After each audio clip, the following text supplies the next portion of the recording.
শুভ উদ্বোধন হতে যাচ্ছে Nusrat life bakery and sweet meat. Proprietor Mohammad Nur Alam. দেখতে পাচ্ছেন চানপাড়ার বুকে, উত্তরখান চানপাড়ার বুকে একটি লাইফ বেকারি নতুন হয়ে, নতুন মানে একদম নতুন বলতে একদম নতুন জাগ্রত হয়ে একটি বেকারির শাখা এই লাইফ বেকারি, নিউ রাজধানী লাইফ বেকারি। ওই লাইফ নিউ রাজধানী লাইফ বেকারি না, নিউ রাজধানী বেকারি একটি শাখা হচ্ছে নুসরাত লাইফ বেকারি। তো এখন আজকে নতুন খামির বিজান হলো। আজকে রমজান মাস যেহেতু এখন স্টার্ট করা হয়নি, তবে শুভ উদ্বোধন ঈদের পরে একদম কমপ্লিট সম্পূর্ণ কিছু পেয়ে যাবেন আমাদের এখানে।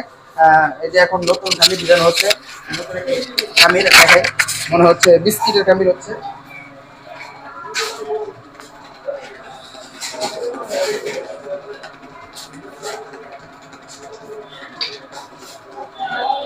এখানে যা যা ইউজ করা হয়েছে এই দেখতে পাচ্ছেন, এখানে কোনো ডুপ্লিকেট প্রোডাক্ট নেই, একদম অরিজিনাল ডিম, কাঁচা ডিম, তারপর আছে আপনার হচ্ছে পাউডার মিল্ক, এখানে অরিজিনাল ঘি প্যানের, সয়াবিন তেল ফ্রেশের, এখানে টোটালি আপনার হচ্ছে মানসম্পন্ন মাল দিয়ে এখানে এখানকার যতগুলো প্রোডাক্ট আছে সবগুলো আপনারা পেয়ে যাবেন, অতি দ্রুত পেয়ে যাবেন। দেখতে পাচ্ছেন আমাদের কাজ এখনো কিন্তু সম্পূর্ণ কমপ্লিট হয়নি, অতি দ্রুত কমপ্লিট হয়ে যাবে আমাদের কাজগুলো, রানিং কাজ চলতেছে।